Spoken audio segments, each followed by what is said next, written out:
E disse a seu pai: ai, a minha cabeça, ai, a minha cabeça. Então disse ao moço: leva-o à sua mãe. Vamos ler o 20. E ele o tomou e o levou à sua mãe, e esteve sobre os seus joelhos até o meio-dia e morreu. Vamos ler o 21. E subiu ela e o deitou sobre a cama do homem de Deus, fechou a porta, e fechou sobre ele a porta e saiu. O tema é: e disse a seu pai: ai, a minha cabeça, ai, a minha cabeça. Então disse ao moço. Quem disse? Lendo esses 3 versículos, quem sabe quem disse? Porque o sujeito aqui está indeterminado. Quem disse? E disse ao seu moço: leva ao seu pai. Quem disse? O seu pai não, a sua mãe. Leva a sua mãe. Quem disse? O pai. O pai. Em fevereiro eu estava orando de madrugada, amém? E Deus, e do nada, Patrícia, veio assim: ih, caramba, esqueci o culto de mulheres. Eu falei: ah, meu Deus, esqueci. Aí de manhã, pá, começa a resolver. Aí o culto de mulheres em maio, então eu já combinando o culto de mulheres em maio. Só que o aniversário da igreja em maio. Ou seja, Deus me lembrou em fevereiro o culto de mulheres, que na verdade é em março. Só que aí eu comecei a orar, eu falei: amém, Deus, o Senhor me lembrou antes, eu achei que estava perdida, mas cadê o tema? Cadê a divisa? Porque a palavra ela tem que ser revelada, ela não tem que ser escolhida pelo homem. Tudo, o que eu entendo com isso? Tudo na nossa vida tem que ter a direção de Deus. Aleluia. E eu comecei a orar. Deus, cadê aí os dias passando? Cadê o tema? Cadê a divisa? Cadê? Aí de novo orando, de madrugada, Deus me deu essa passagem, mas me deu aqui. E quando eu comecei a falar para as pessoas, né, que tal, a pessoa não entendia. Eu falei: talvez porque Deus falou tão profundamente nessa passagem, no 19, talvez você não esteja entendendo, mas se você começar a ler tudo, você começa a compreender. Apesar de nós termos, para a glória de Deus, jovens aqui, Marcone, Gabriel, o culto é de mulheres, então a palavra é realmente direcionada a nós mulheres. A diferença do culto de mulheres é só isso.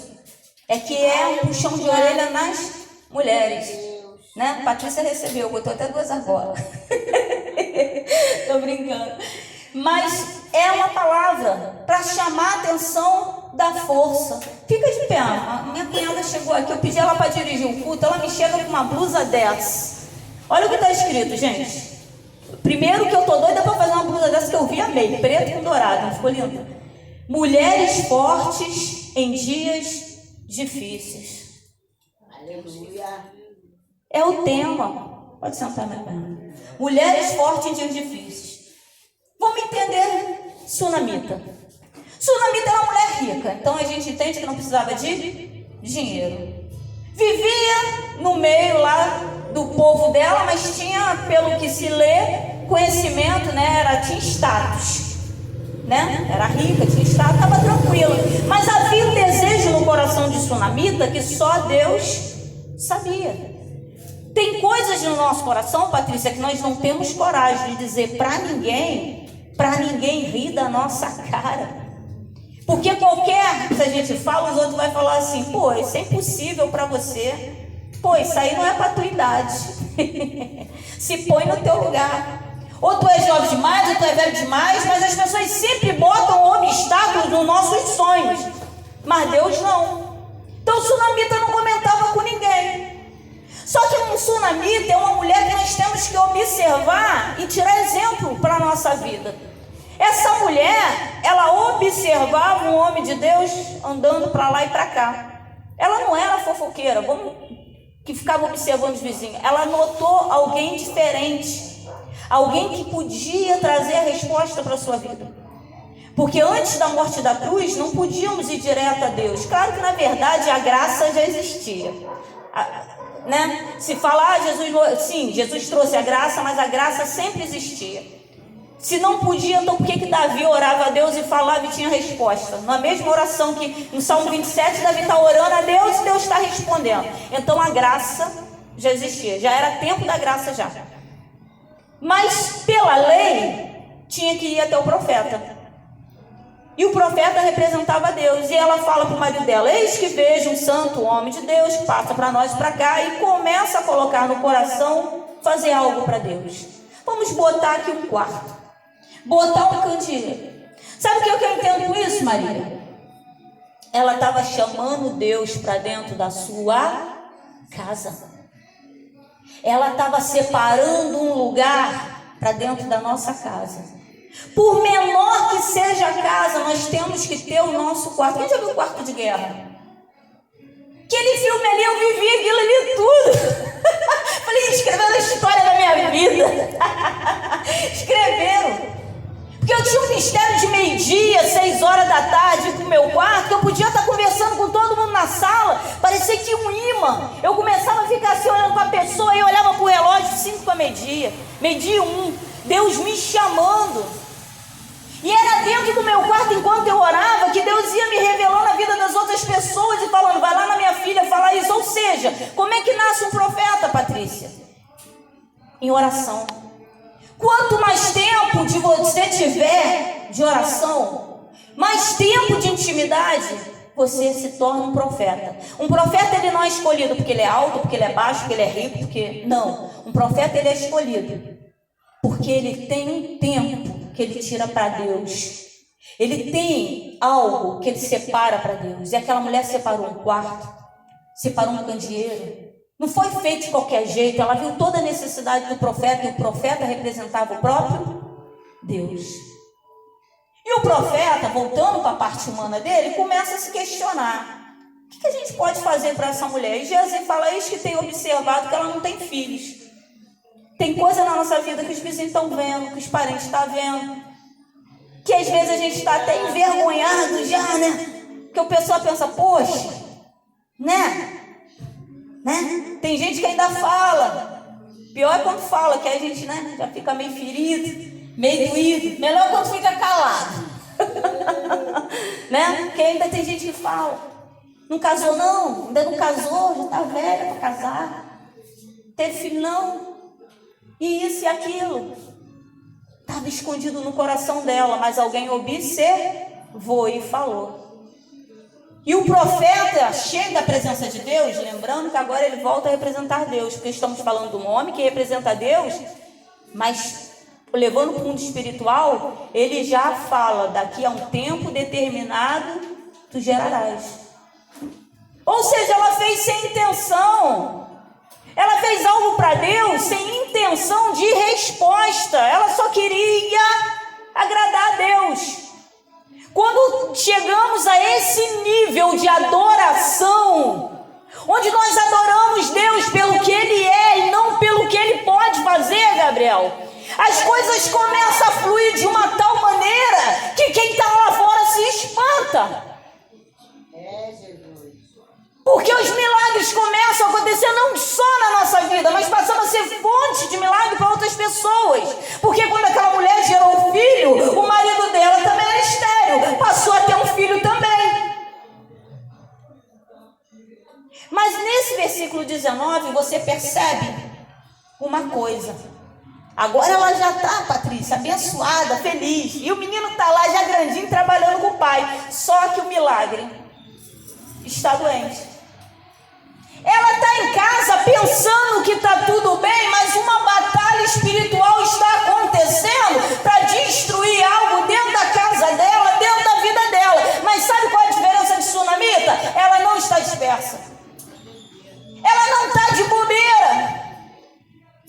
Sabe o que é não estar de bobeira? É porque minha vida está tudo bem, eu não larguei Jesus. Porque Deus me abençoou, eu não larguei Jesus. Porque Deus já me deu vitória, eu continuo adorando Jesus. Ela adorava Jesus quando não tinha, quando não achava que nunca ia ter, e continua adorando. Quer ver? Vou te mostrar. No versículo 19, o menino fica doente. Qual é a atitude do marido dela? O marido dela é essa palavra que Deus me deu: esse homem não tem intimidade nenhuma com Deus.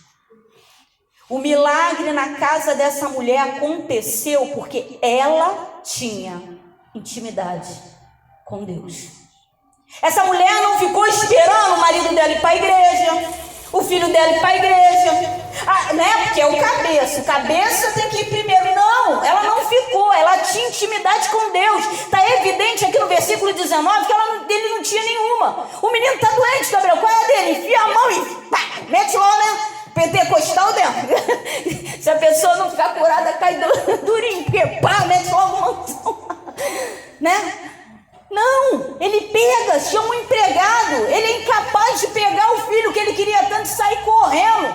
Vou levar para minha mulher, que a minha mulher tem intimidade com Deus. Marconi, não.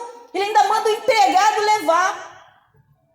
A mulher fica com a criança no quarto. Quando ele está lá embaixo, quem está no quarto é ela. Mas adivinha no quarto que ela está? No quarto onde ela colocou o homem de Deus. Eu entendo com isso que essa mulher está em oração, essa mulher está clamando, levando para os dias de hoje, para a nossa realidade. O filho dela está morrendo. Já tem gente sabendo, porque o marido está lá embaixo, o empregado que trouxe, as pessoas que viram. Aquela mulher vai ser envergonhada. Deu, não deu? E agora? Acabou o casamento? Acabou? O filho foi para a droga? Como é que foi isso? Enlouqueceu do nada? Uma hora estava na igreja, agora não está mais? Todo mundo está vendo. Mas aquela mulher está no quarto, orando ao Senhor. Aí, mistério, o menino morre. Você não vê essa mulher gritando, tu não vê essa mulher xingando Deus. E tem que ter uma coisa na cabeça, que eu vivo falando aqui, né, Gabriel? Chega de ser chata, pastor não salva, pastor não liberta, pastor não leva para o céu, pastor não tem chave do céu. Não, essa mulher já está ligada no mistério, Simone. Porque quando ela desce, o marido fala assim, né? Fala com ela e ela, tudo me vai bem. Por quê? Não foi ele que trouxe o filho? Não foi ele que botou o problema para ela resolver? Então não vai ser ele que vai resolver. Não adianta, as mulheres de hoje, às vezes o marido trabalhou o dia inteiro, o cara está atribulado, o patrão encheu paciência, chega em casa, a mulher arrebenta, conta para ele tudo que aconteceu, enche mais a cabeça do marido. Se o problema é nosso, para nós resolvermos, nós vamos resolver e não colocar na cabeça de quem não tem a mínima ideia do que vai fazer. Se ele passou o problema para ela, é porque ele não tinha intimidade com Deus, porque ele não sabia o que fazer. E ela fala tudo, vai bem. Sabe o que ela está querendo dizer? Esse aqui não vai resolver o meu problema. A gente só pode falar dos nossos problemas para quem realmente pode nos ajudar. E a maior parte do tempo, a única pessoa que pode nos ajudar é Deus. Sabia que ninguém pode nos ajudar sem Deus antes de ter permitido? Tem gente que acha, eu dei uma cesta básica para fulano, não deu porcaria nenhuma. Deus tocou. Às vezes a pessoa vai para dar tchau assim. Aí quando vem dá, né? Dá assim. Mas é Deus empurrando a pessoa. É Deus tocando. Só que a pessoa vai achar que foi ela. Mas naquele grande dia ela vai saber que foi Deus. Aí a mulher vai, pede o seu empregado lá, pega um burro, ou seja, esforço. Não foi sentado no sofá, vendo novela, ligando no WhatsApp, pedindo oração. Teve esforço. Não foi um esforço, Gabriel, da esquina para cá. Tipo assim, você e sua avó, vieram perto. É longe, gente. O profeta estava longe. Foi de burro a mulher. E engraçado, sabe aonde mostra que ela tinha muita intimidade com Deus? Que a palavra fala que Eliseu, agora falando dele como homem, ele já estava bem velhinho. E quando o profeta estava velho, ele já andava com um moço que ele ia ensinando. Quando ele morria, aquele moço automaticamente se tornaria o novo sacerdote. E ele velho, ele observa e vê que ela está vindo de longe, Patrícia. Só que aquele homem representando Deus, ele sabe quem está vindo lá procurando ele. E ele manda Geazi ir. Mas você continua lendo a Bíblia, você vê que Geazi andava com o homem de Deus, se parecia com o homem de Deus, mas Geazi não era homem de Deus. Quando você continua lendo a Bíblia, você percebe que ele não era. andava com o homem de Deus, falava com o nome de Deus, parecia, mas ele não era. Ou seja, tem que haver discernimento. Tem muita gente na casa de Deus dizendo que é de Deus, mas não é de Deus. Está igual Apocalipse, onde Jesus fala, aqueles que se dizem, olha o que Jesus fala, aqueles que se dizem judeus, é Deus, Jesus Cristo falando do povo dele dentro da igreja dele, aqueles que se dizem, olha o que Jesus fala, judeus, e sabe como é que ele completa? Mas não são. Está lá, Jesus falando do povo dentro da sua igreja, nas 7 cartas da igreja. Se dizem judeus, mas não são. E Geazi era um desses. Então quando Geazi chega, ela vira para ele, discernimento de espírito. A igreja tem que pedir isso. Ela fala, tudo me vai bem. E ela continua. Ela podia falar para ele que é mais jovem, ele podia sair correndo, acelerar o processo, dar um jeitinho. Deus não gosta que a gente fique dando jeitinho não, gente. Esse negócio de dar jeitinho, arrumar H, né? H significa arrumar problema. Fica esperando o tempo de Deus no tempo certo. E ela, tudo me vai bem. E ela continua. Só que quando ela chega perto desse homem que representa Deus, ela cai de joelhos. E ela fala assim, te pedi eu alguma coisa? Ou seja, sabe que essa frase revela toda a amargura de anos e anos estéril, querendo ter um filho, e segurou ele nos braços e perdeu. O choro que ela não chorou antes de ter, está chorando agora que perdeu. Porque sentiu o gostinho daquilo que ela sempre sonhou ter, não teve, mas tem agora. E ela cai de joelho e se humilha. E sabe o que? Quando a gente se humilha diante de Deus, nós conseguimos fazer Deus entrar na nossa casa. Porque a palavra fala que Eliseu começa. Primeiro ele manda Geazi. Aí estão falando de Eliseu, homem, que queria acreditar. Porque profeta de Deus não fica enganado, não.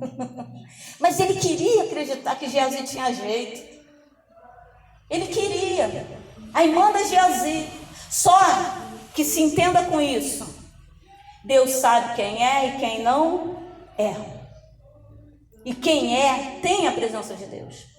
Quem é, vai fazer a diferença. Quem é, vai produzir o milagre. Geazi não é. Mas Eliseu querendo acreditar que muitas vezes nós humanos escolhemos pessoas erradas para a nossa vida. Para todas as situações. Não é só casamento não, em todas as situações, até amizade, né? Muitas coisas, a gente escolhe pessoas erradas para nossas vidas. Ele quer acreditar e ele manda Geazi. Só que Geazi vai. E como Geazi não tem uma coisa muito necessária para produzir milagre, que é a presença de Deus, o milagre não acontece. Mas só que Eliseu, o profeta não fica enganado, ele já está vindo. Eliseu, o homem, está velhinho. Levando agora para Eliseu, espiritualmente falando, Deus, que representava Deus, não dá a impressão que o tempo de Deus está demorando na nossa vida? Não dá a impressão que ele está velhinho? Está demorando Deus chegar, né? Mas ele está vindo. Aleluia. Tem gente já olhando, né? Bom, olha aí, morreu, tentando dar um jeitinho. Mas olha só, Eliseu está vindo. E Eliseu é Deus, está demorando, mas ele está vindo. Porque aquela mulher teve todas as atitudes certas. E quando aquele homem chega, ele entra dentro do quarto. Sabe o que Deus está falando hoje? Separa um lugar na tua casa para ter intimidade comigo. Porque eu vou estar sempre entrando dentro desse quarto. Os lugares onde eu mais ouvia a voz de Deus era do lado da minha cama, gente. Eu acordava. Eu lembro que uma vez a minha irmã chora pra caramba. Uma vez eu fiquei 2 meses fora da igreja. Aquilo já estava me dando uma agonia. Uma agonia. E eu procurando a igreja, mas eu não achava. Estava magoada, ferida, né? Porque o capeta trabalha dentro da igreja pra gente sair. Aí depois ele faz a roça da nossa vida e a gente culpa pastor, a irmã, em vez de culpar nós mesmos. Porque nós temos que saber que o milagre é nosso, que vai morrer na nossa vida é nosso. A irmã que botou a gente para fora da igreja não está nem aí, ó, se nosso milagre vai ressuscitar ou não. Ela vai gostar de ver a gente derrotado, caído. Então não dá gostinho pro diabo, não. Se alguém se levantar dentro da igreja para botar você para fora, fica. Ainda fala, gente, quando mais me perturbava, eu não sei de que material Deus me fez. Porque quanto mais me perturbava, esses 2 meses que eu fiquei fora, foi porque eu estava de pirraça com Deus. Só vou quando o Senhor tocar alguém para vir me buscar. E tocou o marido dela. Só sai daqui eu de pirraça já com Deus. Mas porque eu estava apanhando muito. Se eu for falar mesmo, os outros vão falar, opa, nunca mais saiu da igreja. Que eu nunca vi. Mas na maior parte do tempo, Gabriel, quando os outros estavam tentando me botar para fora da igreja, eu saía, sabe como? Botava a minha Bíblia debaixo do braço e falava assim, capeta! Tô indo para a igreja, Dona Jesus, chorando. Tu acha que o diabo não fica irritado com isso? Tô indo, hein, Dona Jesus. E eu falo no meio da rua assim, né? Por isso que eu vou andar com a Débora, para ela falar, me conheço. Eliseu chegou. Eliseu entrou dentro do quarto.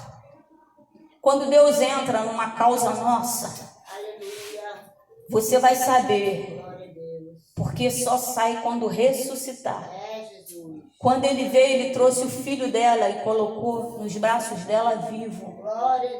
Antigamente, a presença de Deus representava um homem, era a arca. Então Eliseu colocou, ele só saiu do quarto quando o menino ressuscitou e colocou nos braços dela novamente. Aí ele foi embora.